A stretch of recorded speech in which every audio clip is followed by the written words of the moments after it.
नमस्कार विद्यार्थी मित्रांनो, ब्रेन महानगरपालिका कार्यकारी सहाय्यक पदाच्या 1846 जागांसाठी जी परीक्षा आली आहे त्याच्या सिलेबस रिलेटेड हा व्हिडिओ आहे. पोस्ट नेम एक्झिक्युटिव्ह असिस्टंट आहे. 1846 वॅकन्सीज आहेत. ॲप्लिकेशन डेट 20 ऑगस्ट ते 9 सप्टेंबर आहे आणि mcgm.gov.in याच्यावरती आपल्याला फॉर्म भरता येतो.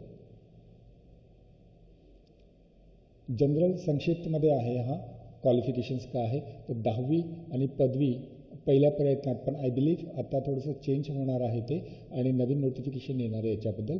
तर जे चेक करून घ्या एकदा. 10वी आणि मराठीमध्ये इंग्रजी विषयात उत्तीर्ण असायलाच हवं. मराठी 30ची स्पीड आणि इंग्रजी 30ची स्पीड असलीच पाहिजे आणि MSCIT सर्टिफिकेट. व्हिडिओ पॉज करून तुम्ही ते डिटेल्स एकदा वाचून घ्या. ही परीक्षा, हे जे रिक्रुटमेंट आहे ती ऑनलाईन बेस्ड, ज्याला आपण CBT म्हणून बोलतो, कॉम्प्युटर बेस्ड टेस्ट असणार आहे आणि TCS पॅटर्नप्रमाणे, म्हणजे ही परीक्षा आपली TCS घेणार आहे. ओके, CBT आहे कॉम्प्युटर बेस्ड आणि TCS ही परीक्षा घेणार आहे. आता परीक्षा बऱ्याचशा विद्यार्थ्यांनी विचारला की सिलेबस काय आणि एक्झाम कशी असणार आहे, आम्हाला काहीच अनुभव नाही आहे. तर त्यासाठी हा व्हिडिओ आहे. परीक्षेचा जो सिलेबस आहे हा 4 भागांमध्ये आहे. मराठी भाषा आणि व्याकरण, इंग्रजी भाषा आणि व्याकरण, सामान्य ज्ञान, बौद्धिक चाचणी. हे एकूण 100 प्रश्न असणार आहेत आणि 100 प्रश्नांना 200 मार्क, म्हणजे प्रत्येक प्रश्नाला 2 मार्क. मराठी भाषा व्याकरण 25 प्रश्न 50 मार्क, इंग्रजी भाषा व व्याकरण 25 50 गुण, सामान्य ज्ञान 25 50, बौद्धिक प्रश्न 25 आणि 50 मार्कासाठी. ओके, आणि ह्या परीक्षेचं माध्यम म्हणजे प्रश्न कुठल्या लँग्वेजमध्ये येणार आहे तर मराठी भाषा मराठी लँग्वेजमध्ये येणार आहे, इंग्रजीचे प्रश्न इंग्लिशमध्येच येणार आहे, सामान्य ज्ञान आणि बौद्धिकचे प्रश्न आपल्याला मराठीमध्ये येणार आहेत. Okay, the language of the paper इथे दिलेला आहे. याच्यामध्ये पेपरचं टायमिंग किती आहे तर 100 मिनिटामध्ये तुम्हाला हा पेपर सॉल्व्ह करायचा आहे. याच्यामध्ये अजून एक महत्त्वाचं आहे की सब्जेक्ट वाईज 40% मार्क काढणं गरजेचं आहे. म्हणजे एकूण गुण 50 आहेत तर मोर दॅन 20 मार्क्स, म्हणजे ह्या मराठी याच्यामध्ये 20 मार्क कमीत कमी तुम्हाला मिळायला पाहिजे, किंवा असंही बोलू की 20पेक्षा जास्त. याच्यात 50मध्ये 20पेक्षा जास्त 20पेक्षा जास्त 20पेक्षा जास्त मार्क्स मिळायलाच पाहिजे. आणि ओव्हरऑल 45 मार्क, म्हणजे 200 पैकी कमीत कमी 90 मार्क तुम्हाला मिळायलाच पाहिजे. अच्छा, हा एक नवीन पॅटर्न त्या लोकांनी आपल्याला सांगितलेला आहे, तो म्हणजे पेपर पॅटर्न कसा असणार आहे. तर आधी जसं सांगितलं आहे हे प्रश्न आहेत, एकूण प्रश्न मराठीचे 25 वगैरे 100 मार्काचा पेपर असणार आहे. पण त्यांनी विभागणी त्याचे 4 ग्रुपमध्ये केलेले आहेत. म्हणजे ग्रुप एमध्ये, म्हणजे जसं तुमचा कॉम्प्युटर ओपन होईल तुम्हाला ग्रुप ए दिसेल. ह्या ग्रुपमध्ये तुम्हाला 6 प्रश्न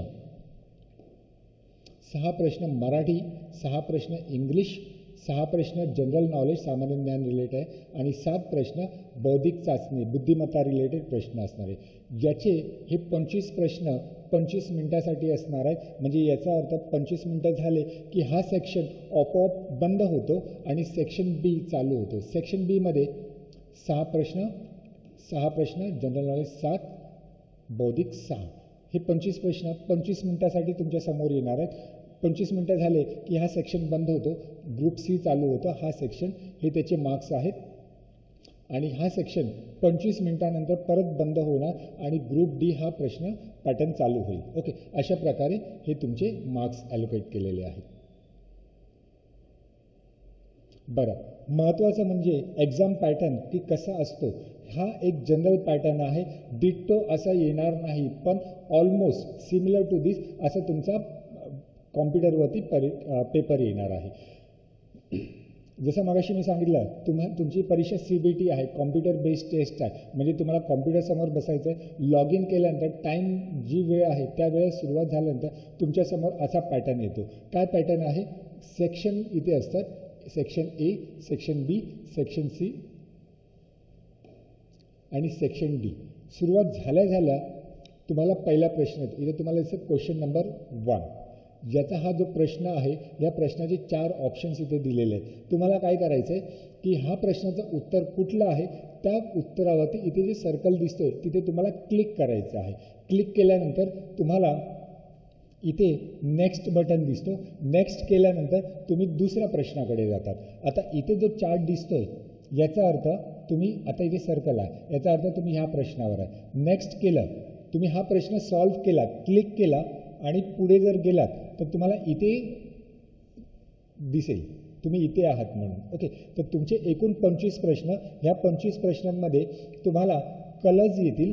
कलर्स म्हणजे काय की समजा हा प्रश्न आहे, प्रश्न क्रमांक 1 तुम्हाला नाही आला आणि तुम्ही सोडून दिला, नेक्स्ट केलं तर तुम्हाला इथे बघा दिसतंय व्हाईट, याचा अर्थ अनअटेम्प्टेड म्हणजे तुम्ही तो सोडवलेला नाही आहे. जर तिथे ग्रीन असेल म्हणजे आता ते येणार नाही करेक्ट आहे म्हणून, पण तुम्ही व्हाईट जो आहे व्हाईटचा अर्थ तुम्ही तो प्रश्न सॉल्व्ह केलेला नाही आहे. इथे जे तुम्ही आन्सर मार्क करता आणि पुढे जाता तिथे कुठला तरी दुसरा कलर येईल. ओके, एकच कलर. एक उदाहरण म्हणून घेतो. ह्या चार्टमध्ये तुम्हाला 2 कलर असतील. एक कलर जिथे तुम्ही प्रश्न सॉल्व्ह केला त्याचा एक कलर असेल. एक उदाहरण घेऊया, ग्रीन कलर. तर जेवढे प्रश्न तुम्ही उत्तर देत आहेत ते सगळे ग्रीन होतील, बाकीचे व्हाईट राहतील. उदाहरण म्हणून सांगतोय, कलर्स डेफिनेशन देत नाहीये, कलर्स कदाचित वेगळे असेल आणि हा जनरल पॅटर्न आहे for understanding purpose only. Don't take it as it is आहे, डिक्टो असं येणार नाही, पण जनरली असा पॅटर्न असतो. ओके, ते कळलं तुम्हाला. आणि इथे याच्यामध्ये नाही आहे पण इथे क्लॉक असतो. क्लॉक म्हणजे 25 मिनिटासाठी आहे, तर तो क्लॉक 25 मिनटं आहेत कमी कमी होत जातात. आणि जसा इथे 0 झाला तर तुम्ही पेपर सबमिट करायची काही गरज नाही, आपोआप हा सेक्शन बंद होतं आणि सेक्शन बी ओपन होणार.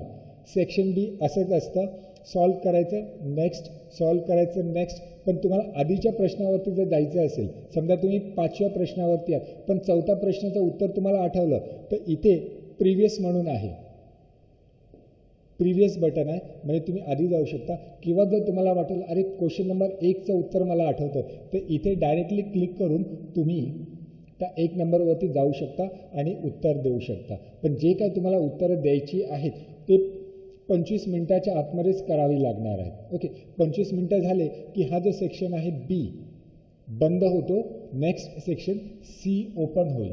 सी मध्ये पण असेच प्रकारचे प्रश्न येईल. इथे हा स्क्रोल आहे, तुम्ही खाली पण स्क्रोल करू शकता आणि तिथे हेल्प म्हणून तिथे व्यक्ती असतात, ते तुम्हाला गाईड पण करतात कुठे काही अडलं तर. ओके, तर हा जस्ट एक अंडरस्टँडिंग पॅटर्नसाठी तुम्हाला मी दिलेला आहे. अशा पॅटर्नमध्ये येणार आहे परीक्षा.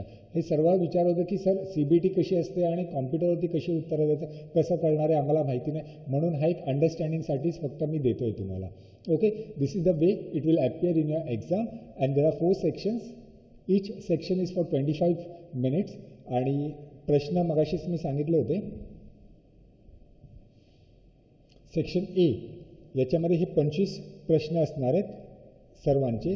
मिक्स असतील, लाईनशीर असतील ते अजून डिसाईड नाही आहे, पण 25 प्रश्न येतील 25 मिनिटासाठी.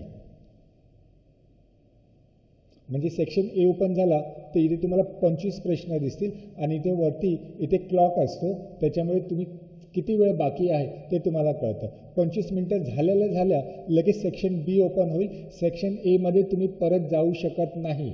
एकदा सेक्शन स्विच झाला की परत माघार नाही, नो कमिंग बॅक. तर त्यामुळे 25 मिनिटामध्ये शक्यतो ते 25 प्रश्न म्हणजे एक प्रश्न तुम्हाला 1 मिनिटं किंवा आपण टार्गेट ठेवूया की एक प्रश्न तुम्हाला 30 सेकंडमध्ये सॉल्व्ह करता आला पाहिजे. हा टार्गेट ठेवा 30 सेकंडचा. थोडी प्रॅक्टिस केली तुम्ही, जास्तीत जास्त प्रॅक्टिस, तर तुमचा तो सॉल्व्ह होऊ शकेल. ही प्रॅक्टिस 1 मिनिटामध्ये होऊन जातं. ऑन अन ॲव्हरेज तुम्हाला तो पॅटर्न सांगतोय. ओके, सेक्शन समजा आता बी चालू आहे, 25 मिनिटं झाले, तुम्ही किती उत्तरं दिले किती नाही दिले ते विचारत नाहीत. 25 मिनिटं झाले, क्लॉक संपला की सेक्शन सी चालू होतो, सेक्शन डी चालू होतो आणि इथे फायनल सबमिट बटन असतं, सबमिट करायचं. ओके, ते सबमिट केलं जातं किंवा डायरेक्टली सबमिट पण होतो. तो डिपेंड्स आता त्यांचा ॲक्च्युअल पॅटर्न कसा आहे त्याप्रमाणे. पण ओव्हरऑल 80 to 90% पॅटर्न माझ्या माहितीप्रमाणे हाच पॅटर्नमध्ये येणार आहे आणि ह्याच पॅटर्नचे आपण सराव टेस्ट करून घेणार आहोत तुमचे. So this is the exam pattern. ही दुसरी माहिती आहे, ही ऑलरेडी आपल्या साईटवरती आलेलीच आहे, तर व्हिडिओ पॉज करून तुम्ही ती बघून घ्या. व्हिडिओ जास्त लांबवत नाही आहे मी, you can just read it pause करून. दुसरं हा पॅटर्न आहे, मी साईडला होतो, बघून घ्या, याचा पॉज करून बघून घ्या पॅटर्न आहे. पण ह्या पॅटर्नमध्ये आपण नंतर पेपर्स, क्वेश्चन पेपर्स सरावासाठी टाकणारच आहोत. तर जस्ट फॉर इन्फॉर्मेशन पर्पज, जर याच्यामधून अजून जर काही डाऊट असेल तर मला तुम्ही तसं चॅटमध्ये किंवा मेसेज करून विचारू शकता. I hope this is clear what is required. पुरेसं आहे आजच्यासाठी. Thank you very much and best of luck.